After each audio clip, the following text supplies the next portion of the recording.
보겠습니다. 하나님 말씀, 우리 창세기 16장 18절입니다.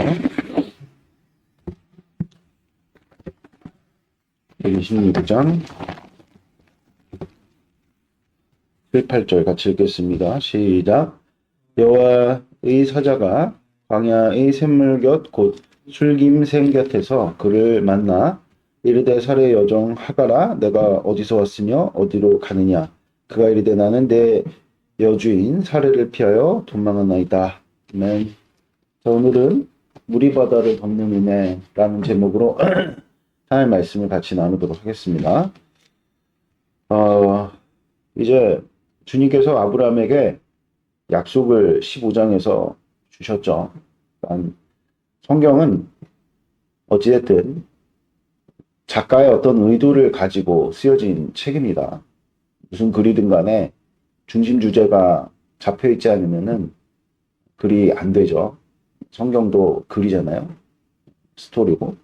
그 안에 중심 주제가 분명히 잡혀있기 때문에 이 15장과 16장 사이에 비록 내용이 달라졌지만 그 내용을 이렇게까지 아브라함의 스토리가 뭐 일생이니까 굉장히 많겠죠. 그런 내용들을 이런 식으로 배치를 했다는 것은 이제 15장에 보면은 아브라함에게 주님께서 약속하시잖아요. 6절에 아브라함이 믿으니 그는 의로 여기시고, 그러니까 15장의 내용은 아브라함과 하나님 사이에 어떤 계약이 체결되는 장면인 것이죠.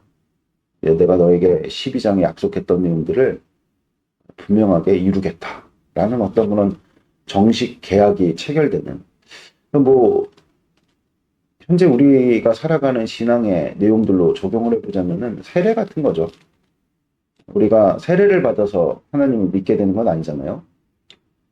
먼저 주님께서 우리를 부르신 가운데 우리가 주님을 인격적으로 만나서 예수님께서 정말 살아계시고 하나님의 아들이시고 나의 주인이십니다 라는 어떤 고백 뒤에 체결되는 것이 무엇입니까? 세례죠. 세례를 받았다고 해서 뭐 그러면은 우리가 완전히 성화돼 갖고 천사처럼 이 땅을 살아가느냐? 그렇지도 않죠. 세례를 받았음에도 불구하고 세례를 받는 그때부터가 이제 진정한 하나님께서 우리와 동행하시면서 우리를 변화시키시는 시작이다. 이렇게 볼 수 있겠죠. 결혼 생활과 비슷해요. 우리가 서로 뜨겁게 사랑해갖고 그 사랑하는 마음이 결실을 맺는 것이 결혼이지만 결혼했다고 해서 끝이 아니잖아요. 그렇죠? 결혼부터 이제 사랑의 관계가 복되게 더 깊어지고 넓어지는 것으로 시작되는 것이겠죠. 또 마찬가지로 이제 하나님께서 아브라함에게 창세기 12장에 내가 너에게 복을 줄 터인데 너에게 축복하는 자를 내가 축복하고 너에게 저주하는 자를 내가 저주할 것이다. 그러니까 내가 너의 방패가 되어줄 것이고 내가 너희에게 너가 지금 순종을 하게 될 때 그 순종, 그 믿음으로 말미암은 상급을 내가 너에게 베풀 것인데 너를 큰 민족이 되게 하겠다. 이 같은 두 가지 약속을 주님께서 나는 너의 방패요 상급이다. 다시 한번 상기시키시면서 계약을 체결하는 장면이 이렇게 나온다는 것입니다. 근데 오늘 이제 본문의 내용을 보니까 이렇게 계약이 딱 체결되자마자, 그렇죠? 아브라함에게 가장 그 하나님 앞에 목마름의 문제라고 할 만한 내용이 무엇이겠습니까? 오늘도 이제 기록된 성경에 보니까 아브라함이 하나님의 말씀을 쫓아 나온 지 10년이 지났대요. 그러니까 75세 때부터 아이를 낳지 못하는. 그러니까 제가 볼 때는 그 사라와 아브라함은 참 금슬이 좋았던 것 같아요. 굉장히 아브라함이 사라를 사랑하고 사라가 또 아브라함을 참 깊이 사랑했으니까 그 갈대아 우르에서 그 본토 친척 아비의 집을 떠날 때 그냥 아무 소리 안 하고 따라 나온 거 아니겠습니까? 우리가 소돔과 고모라 때 이제 내용을 좀 살펴보게 되면 롯에게는 두 딸이 있었어요. 두 딸의 사위가 될 자들이 있었단 말입니다. 그때 이제 하나님께서 천사를 통해서 경고를 하시죠. 이 소돔 땅에 재앙을 내리리라. 그래서 이제 급히 길을 떠나야 될 때 그 소식을 누구에게도 알렸습니까? 사위들에게도 알렸어요. 그리고 우리 두 딸과 나는 우리 가족은 떠날 터인데 너희들도 함께 동행할 것이냐? 안 갑니다. 안 가죠. 농담으로 여기고 가지를 똑같이 그러니까 쫓아 나가지를 않아요. 그러니까 무슨 얘기냐? 그들이 그 딸들을 깊이 사랑했다면 동행을 했겠죠, 그렇죠? 사랑은 그런 거잖아요. 어디든지 같이 함께 동행하는 거. 근데 이 사라가 아브라함이 말도 안 되는 본토 친척 아비의 집을 떠난다는 것은 당시에는 거의 뭐 있을 수 없는 일이고 너무나도 큰 리스크를 안고 떠나는 길이었기 때문에 아마 거부를 했다면 같이 못 갔겠죠. 동행을 했다는 것은 그만큼 아브라함을 믿고 신뢰했다. 그러니까 둘 사이의 금슬이 좋으니까 계속해서 아이를 가두려고 노력을 했겠죠. 근데 그 노력이 뭐 아브라함 나이가 절대적으로 아이를 낳을 수 없는 정말 많은 나이다. 물론 이제 모세의 시각으로 볼 때는 그럴 수는 있겠지만 당시에는 뭐 수명이 아브라함만 하더라도 175세까지 살았잖아요. 그러니까 절대적으로 지금 우리의 기준으로 아브라함의 나이를 우리가 많다 이렇게 이제 이해할 수는 없는 것 같고 그렇게만 이렇게 바라볼 수는 없는 것 같고 중요한 것은 이 아브라함과 이 사라가 꽤 오랜 시간 동안 결혼 생활을 유지하면서 시도를 했지만 이루어지지 않았다. 그러니까 아이에 대한 목마름이 커서 그런 어떤 목마름을 주님께서 해결해 주신다는 어떤 그런 소망을 붙들고 주님을 쫓아 나왔는데 10년 동안이나 그 일이 이루어지지 않고 실제 그리고 계약을 체결했잖아요. 그러니까 하나님께서 아브라함이 그 어떤 계약 체결의 의의라고 할 것은 주님께서 이제 내가 너와 정식으로 계약을 체결할 터인데 아브라함이 당시까지 뭐라고만 어떻게 생각을 하고 있었냐면 엘리에셀이라는 종에게 내 모든 유산을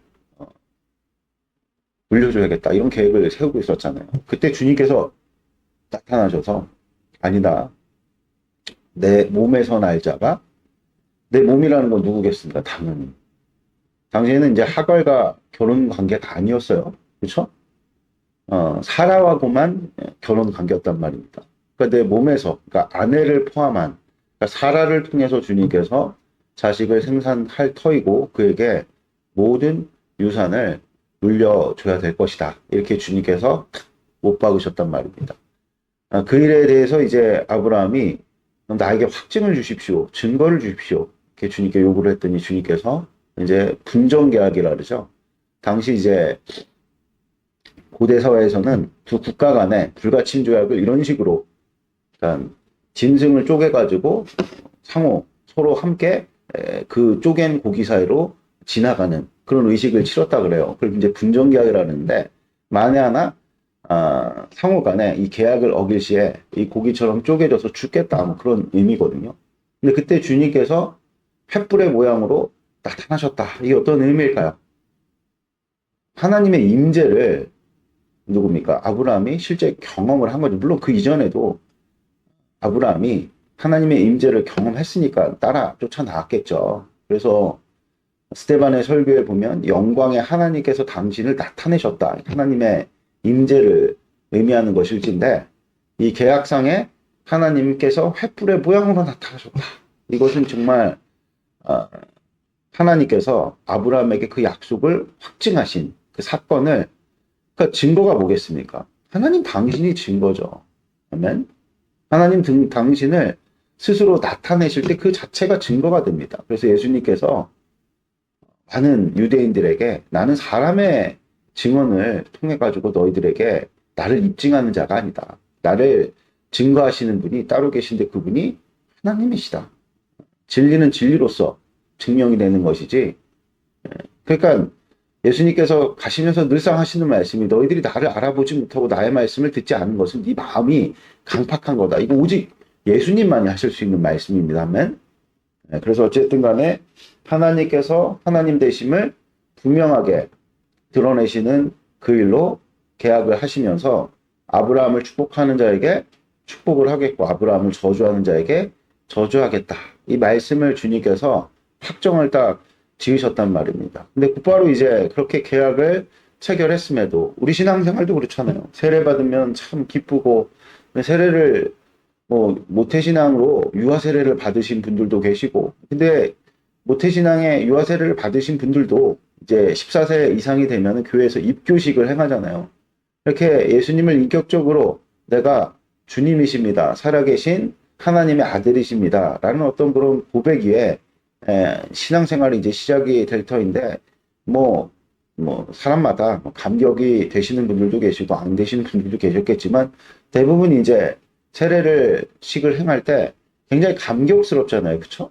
그런 어떤 감격 속에서 내가 이제 예수님을 나의 신랑으로 맞이했구나, 이런 어떤 참 감사 기쁨이 넘치지만, 여러분들 그것으로 끝이 아니잖아요. 그때부터 이제 본격적으로 신부된 자로서 이 험난한 세상 가운데서 여러 가지 또 시련을, 어려움을 겪게 되는 것이죠. 그래서 우리가 결혼을 했어도 진정한 남편, 진정한 아내가 되기까지 시간이 요구가 되잖아요. 왜냐하면 제된 세상이기 때문에 연단도 있고 다듬어지고, 그런 과정을 이제 아브라함도 시작했다, 이렇게 볼 수가 있겠습니다. 그래서 아브라함이 결과적으로 이렇게 하나님께서 약속을 딱 못 박아 주셨음에도 불구하고 여전히 부자잖아요. 아이가 없단 말입니다. 분명 자신이 다른 계획을 세웠을 때 하는 것을 기뻐하시지 않는다는 사실을 알았음에도 불구하고, 참 우리와 같은 성정을 지닌 사람이다, 보통 사람이다라는 게 이제 여기에서 여실히 드러나는데, 결국 아브라함이 하나님의 그 음성에 민감하지 못하고 사람의 말, 사라의 말을 듣는 그 일로 말미암아 미혹을 받아서 결국 누구를 낳게 됩니까? 이스마엘을 낳게 되는데, 그 낳는 과정 속에서 여종이었던 하갈이 이렇게 아브라함으로 말미암아 아이를 가진 것을 깨닫자마자 어떤 일들을 행하냐면, 갑자기 교만해져서, 그렇죠? 자신의 신분을 망각하고 사라를 멸시하는, 아마 뭐 멸시라고 해봐야 뭐 아브라함이 하갈에게 임신했다고 해서 집안을 또 관장할 수 있는 어떤 권한을 준 것은 아니었을 테니까, 여기에 이제 멸시라고 이제 표현된 내용이 무시를 했던 것 같아요. 종들이 근데 여러분들 주인을, 상전을 무시할 때 그 주인이 품게 되는 이 분노는 어마어마하죠. 뭐든지 하극상이라는 것은 동서고금을 막론하고 이게 용납될 수 없는 것 같아요. 왜냐하면 그 사회를 지키는 질서가 있는데, 이 하극상은 그 질서에 대한 도전이기 때문에 하여간에 사라도 굉장히 분노하면서 아브라함에게 따지듯 가고 이야기를 하는데, 그 내용 한번 읽어볼까요? 우리 4절 같이 4절 5절 읽도록 하겠습니다. 아브라함이 하갈과 동침하였더니 하갈이 임신하매 그가 자기의 임신함을 알고 그의 여주인을 멸시한지라. 사라가 아브라함에게 이르되 내가 받은 모욕을 당신이 받아야 옳도다. 내가 나의 여종을 당신의 품에 두었거늘 그가 자기의 임신함을 알고 나를 멸시하니 당신과 나 사이에 여호와께서 판단하시기를 원하노라. 그러니까 여러분들 참 이때부터 복잡해지는 거죠. 네. 죄는 어디서부터 시작됐습니까? 결국 사라의 어떤 제안으로부터 시작된 어떤 결과일진데, 그 결과에 대해서 사라가 지금 누구에게 탄원하고 있습니까? 아브라함에게 탄원하면서 또 이 문제를 누가 판단하시기를 원한다고 이야기를 하죠. 하나님께서 판단하시기를 원한다. 어떻게 보면 적반하 정도 유분수인데, 그러니까 죄라는 게 이래요, 여러분들. 죄가 우리 삶 가운데서 죄를 짓기 시작해서 그 결과가 주어지게 되면 상황이 너무나도 복잡해지는 거죠. 너무 복잡해지는 거죠. 그러니까 참 어렵습니다. 여러 가지로. 우리가 죄를 지었다고 해서 하나님께서 우리를 또 버리실 수 없는, 그 분정계약을 아브라함과 체결했다 그랬잖아요. 그때 그 계약 자체가 사실은 아브라함과 하나님께서 동시에 그 쪼갠 고기 사이를 지나가야 되는 거가 정식 계약이거든요. 근데 그 계약에 대해서는 아브라함 그 쪼갠 고기 사이로 안 지나가. 누구만 지나갑니까? 하나님만 지나가신다는 거죠. 그러니까 무슨 뜻이냐? 하나님께서 약속하신 바를 반드시 하나님께서 이루시겠다. 그러니까 우리가 죄를 범해도 하나님 약속 안에 있는 자들은 버림을 받을 수 없는, 하나님 거짓말을 하실 수 없는 그 성품을 히브리서에 분명하게 밝히고 있거든요. 그러니까 죄를 우리가 범하게 되면 굉장히 상황이 복잡하다. 세상 사람들이 죄를 짓는 거야 뭐 간단하죠. 심판받으면 끝인데 우리는 하간에 하나님의 은혜 안에 거하기 있기 때문에 우리가 미혹을 받아서 여튼간에 죄를 짓게 되면은 상황이 참 많이 복잡해지죠. 여기에 대해서 아브라함이 어떤 반응을 보이느냐? 여전히 하갈은 임신을 했을지라도 당신의 종이다. 그랬더니 이제 사라가 어떻게 합니까? 득달같이 달려가고 자기의 받은 것에 더해가지고 보복을 가하죠. 학대를 하기 시작합니다. 근데 그 학대의 수준이 너무나도 커서 이 하갈이 견딜 수 없어서 어떻게 하는 겁니까? 광야로 도망가는 겁니다. 근데 이런 구도 자체가 하나님의 약속과 무관하지 않아요. 하나님께서 분명히 말씀하시기를 아브라함을 축복하는 자를 어떻게 하신다 그랬습니까? 축복하신다 그랬죠. 아브라함을 저주한 자를 어떻게 하신다 그랬죠? 저주한다고 말씀하셨죠. 그러니까 하갈이 이렇게 광야로 쫓기듯 도망치게 된 원인이 어디 있어요? 아브라함을 학대했잖아요. 아브라함을 저주했잖아요. 아브라함을 멸시했잖아요. 아닌데요. 아브라함을 멸시하지 않고 사라를 멸시했는데요. 왜요? 사라를 멸시하는 것이 곧 누구를 멸시하는 겁니까?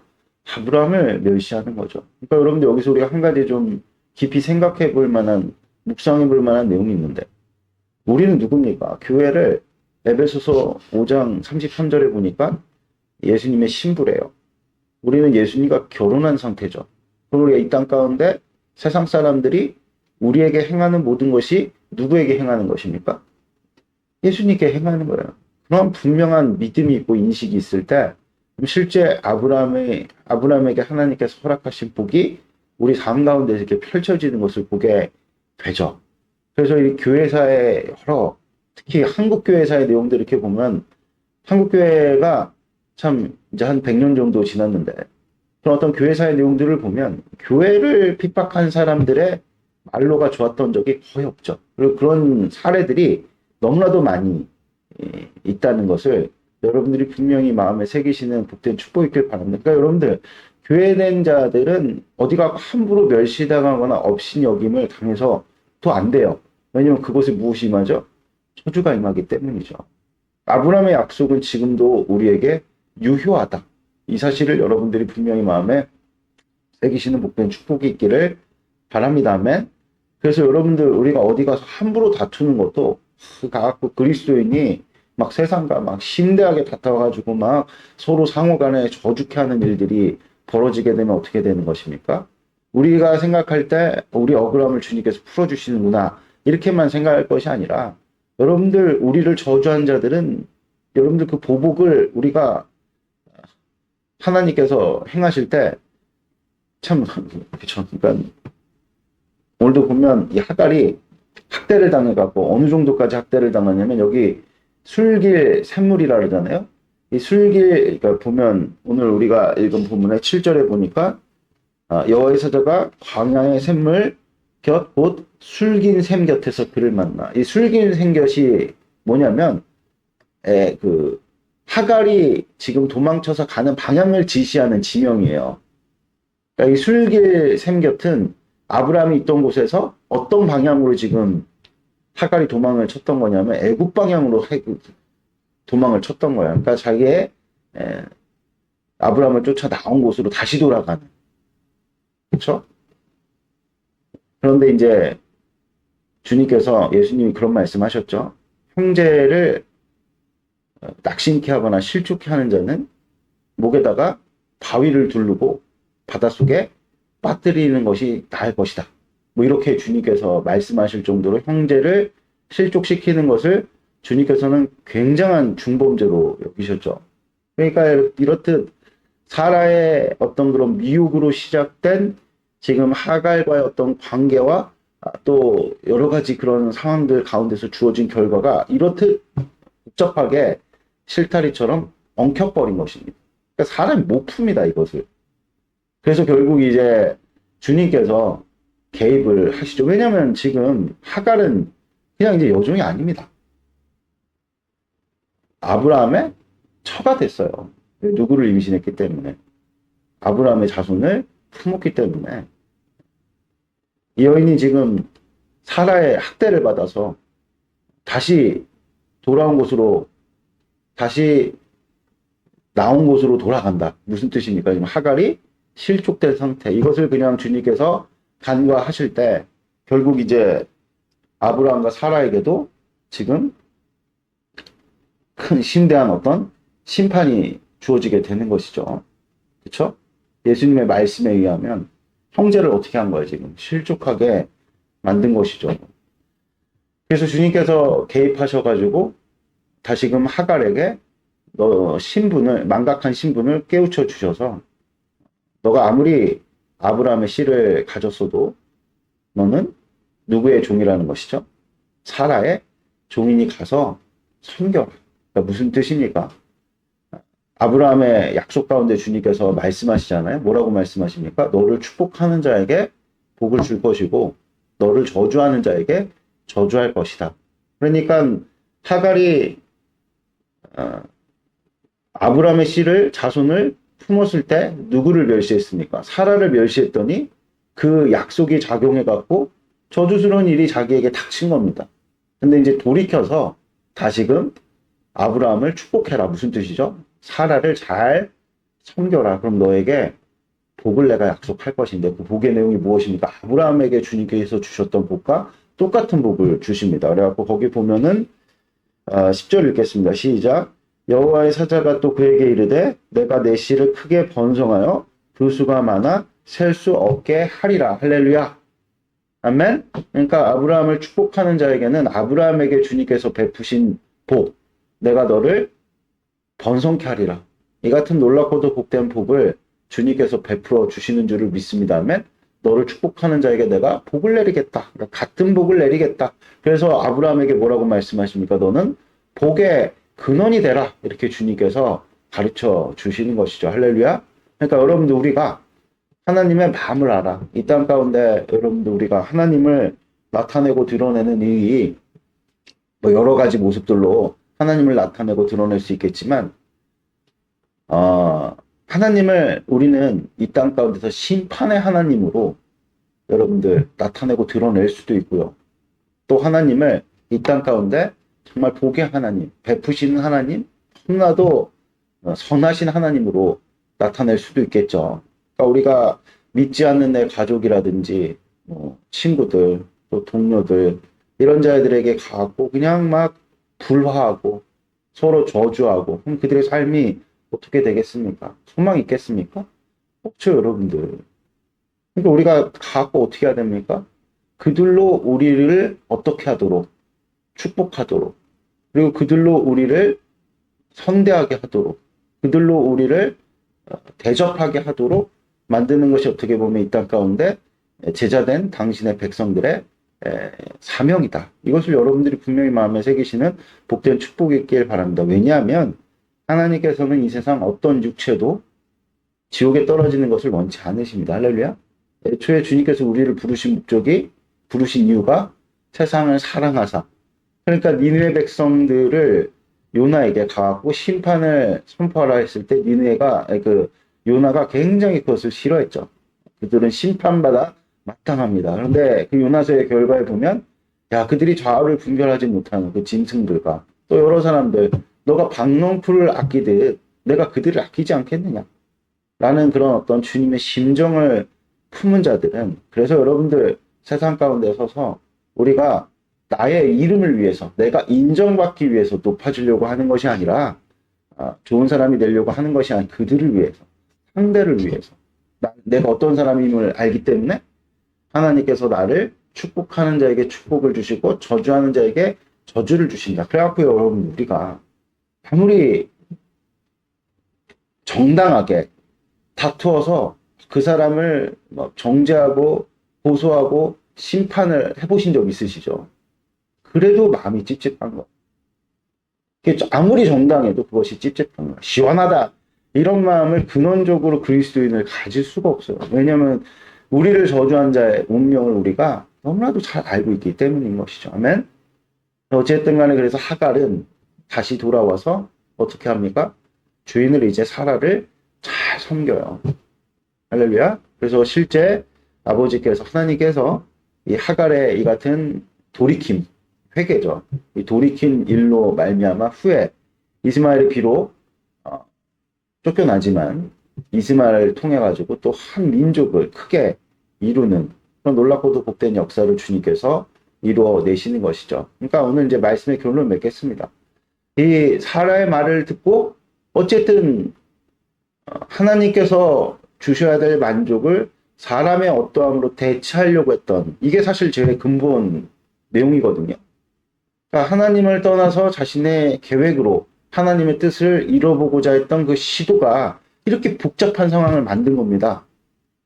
그 죄로 말미암아 하나님의 음성을 듣지 않고 사람의 말을 쫓아 행한 일들의 결과로 참 이런 복잡한 상황, 참담한 상황, 사람으로 풀 수 없는 아주 그냥 실타래, 엉켜버린 실타래 같은 상황이 된 모습 속에 누가 개입하십니까?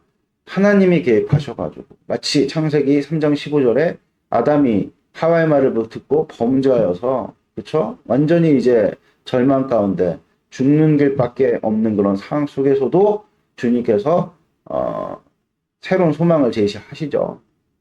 자손을 너의 후손을 통해서 내가 구원을 베풀겠다.